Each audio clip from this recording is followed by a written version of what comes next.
Bueno, parafraseando a un viejo éxito de la televisión, titulamos este encuentro de hoy Nosotros y los miedos. Obviamente que el miedo acompaña al hombre desde que el hombre es hombre, ¿no? Y es un mecanismo protector. Es un mecanismo protector, es bueno saberlo. En esta época el miedo es un tema a abordar, probablemente desde los psicoanalíticos pueda haber siempre una ayuda para quien lo padece. Creo que en más o en menos todo el mundo Nadie se escapa miedo, ¿no? Nadie se escapa del miedo. Por ejemplo, hoy a lo mejor es común escuchar el miedo a la inseguridad, de aquel que le ha padecido, el miedo a la pérdida cuando muere algún familiar directo, el miedo a la soledad, en esta sociedad que se dice tan comunicativa, porque somos parte de la era de la comunicación, hay mucha gente sola, tiene miedo a enfrentar la soledad, miedo a enfrentar a veces a la sociedad como sociedad y que lo hace encerrarse, y es lo que genera la agorafobia. Digo, ¿cuántas variantes, no? Sí, creo que desde el psicoanálisis habría que diferenciar... La agorafobia sería una fobia. Sí, miedo a los espacios abiertos, donde hay mucha también. gente. Creo que desde el psicoanálisis habría que diferenciar lo que es el miedo objetivo. Es muy difícil ser objetivo, pero caminar a las 3 de la mañana por una zona peligrosa, yo creo que realmente si a uno le da miedo está bien, porque tirarse al río a nadar en una zona donde uno no conoce si hay pozos o si hay correntada que lo puede llevar, creo que está bien, que lo va a proteger a uno. De lo que es el miedo subjetivo, que no tiene relación con el peligro real, como es el caso de la fobia. Ajá. La fobia es algo en donde uno tiene un miedo subjetivo, pero ambos funcionan dentro de lo que es la ley. O sea, no es casual, y esto pasa no acá sino en todas las sociedades, que el miedo se potencia cuando la ley escrita, la ley no se cumple como se debería cumplir.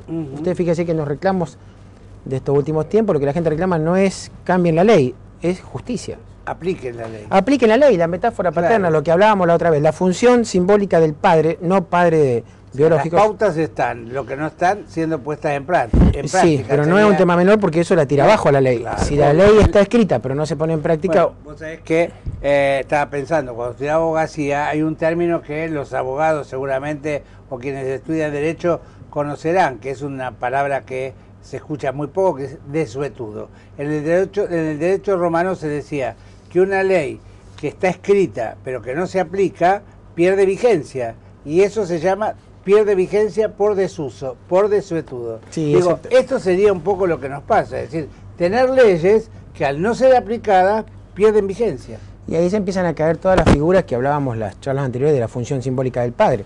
El maestro, el juez, el doctor, no digo el médico, digo el doctor porque la palabra del doctor era una palabra calificada y que se acataba.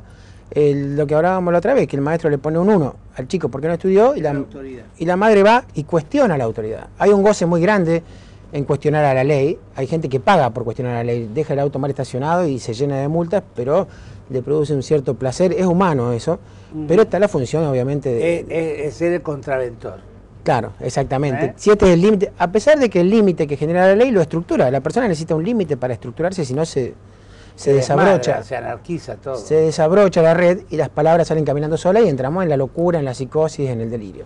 Pero en el ser humano, entre comillas, normal, hay un goce, un placer muy grande en probar a ver este límite es real o esta ley se cumple. E incluso el ser humano paga por eso, como le decía en el caso típico de las multas, ¿no? Pero bueno, cuando empieza a aparecer el tema del reclamo por la justicia, que es el único reclamo que hay, no hay reclamo contra la ley en general, y cuando empiezan a aparecer los miedos desmedidos a peligros que no son tan tangibles, tiene que ver con que la ley escrita no se está aplicando. Y las figuras que tienen que ver con la metáfora paterna, con la función simbólica del padre que habíamos hablado la otra vez, como el juez, el maestro, el doctor, el trabajo, un tema que hoy en día ha perdido prestigio, pero hace 100 años atrás ser un trabajador era un honor. Totalmente. Y esa es una de las figuras que también... sigue siendo un honor, aunque está devaluado. Pero estar devaluado juega en contra de esta imagen del trabajador. Hace 100 años atrás una madre le decía a una hija, bueno, te casaste con un trabajador, está bárbaro. Y hoy le dice, no, pero no es nada. No es profesional, no es empresario, no es comerciante, es una cosa de loco. O sea, estamos entrando en un deterioro de los valores y eso lógicamente al perder el límite empieza el miedo. Yo no sé más dónde están los límites, ¿cómo no voy a tener miedo? Ahora, doctor, lo escuchaba atentamente acerca cuando una ley, por ejemplo, los reclamos, dábamos el ejemplo, ¿no? Que la gente exige que se ponga en práctica la ley, que existe y no se cumple. Si se pusiera en práctica. ¿Y qué pasa con aquel que empuja el límite de lo que la ley permite hasta Eso le llamamos perverso. probando? Eso le llamamos perverso nosotros. Eso es una perversión. El que corre el arco, digamos. Sí, sí. El que corre... Cambia el juego, la regla del juego. Claro, el que corre el límite de la ley, el perverso se mueve en función de lo que le conviene y acomoda la ley en función de la conveniencia. Para la gente que no conoce el tema psicoanalítico, perverso es el malo, digamos, el que va preso porque cometió un delito y sabe que desde el momento que lo planeó y desde que lo cometió, sabía que estaba haciendo las cosas mal, no es que no sabía, pobrecito, o estaba loco y creía que venía a salvar el mundo y por eso mató a alguien. O sea, el perverso es el que sabe lo que hace. Correr el arco es una conducta perversa, ¿no? Ahora, ¿qué grado de perversión tenemos nosotros como para poder ir siempre contraviniendo lo que ya está previamente establecido? O sea que, de alguna manera, no sé si psicoanalíticamente es una patología o no, pero digo, debe tener que ver con un desequilibrio emocional, intuyo yo, porque si uno tiene todas las pautas como para poder estar dentro del ordenamiento en forma normal y todo en orden y todo pacífico, ¿cuál es la razón por la de venir a patear el tarro, no? Sí, ¿Dónde está el placer? Hay un goce muy grande en cuestionar la ley y en probar el límite. Los chicos mismos lo hacen, cuando usted le pone ¿Por un dónde límite. pasa? ¿Por sentirse qué? Más... Lo que hablábamos la otra vez, el ser humano le cuesta muchísimo aceptar que es limitado y que se va a morir y que dentro de 500 años de él no va a quedar, finito. Que es finito, que de él no va a quedar nada. Entonces todo lo que sea cuestionar los límites es una manera ilusoria, obviamente, de decir, no, yo soy infinito, yo no me voy a morir. Hay que pasar por los cementerios, ¿no? Sería Para bueno. aquella vieja frase de Shakespeare, de que Sería es bueno. imprescindible, los cementerios están llenos. Sí, explíqueselo al sujeto, Claro.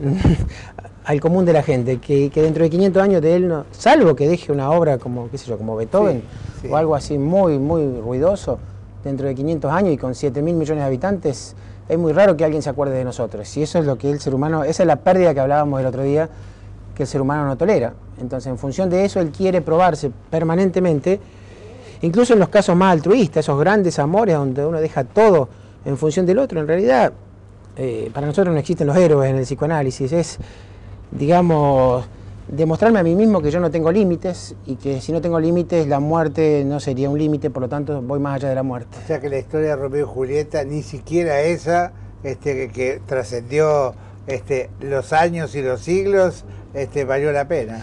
Creo que hasta el delincuente a veces mata a una figura famosa para trascender. Sí, por ejemplo, el caso del Oswald. asesino de Kennedy, Lee Harvey Oswald, o el asesino de John Lennon, ¿no? Pero para eso, para estructurar todo eso, que obviamente es un goce sin límites, Sí, sí. está la ley. Claro. Entonces, no es casual que en los lugares donde la ley se cumple, la gente y trata de buscar el goce por otro lado para no ir preso. Ahora, no debe ser imposible, porque digo, uno mira sociedades que viven muy encorsetadas y con disfrute, es decir, también se puede, uno cita siempre, por ejemplo, Suiza, hace muy poco, la sociedad casi se sobresaltaba por una noticia que había tomado Estado Público porque había un nuevo ministro en un área, porque el otro había fallecido. Oh. Y realmente no tuvo trascendencia nacional, digo. Renuncian, dicen, no, el otro lo está haciendo mejor que yo. Claro, digo yo. Eso es saber ponerse límites. Claro. Que un político o un funcionario Para público... nosotros que vivimos siempre Sí, colgados pero de la palmera. nosotros somos muy reacios a ponernos límites, Sí, a lo sí. que decíamos, a castrarse, a decir, bueno, yo tengo Sí. un límite, porque decir tengo un límite quiere decir que soy limitado en todos los aspectos y que un día voy a morir, y eso es lo que el ser humano no tolera. Ujú.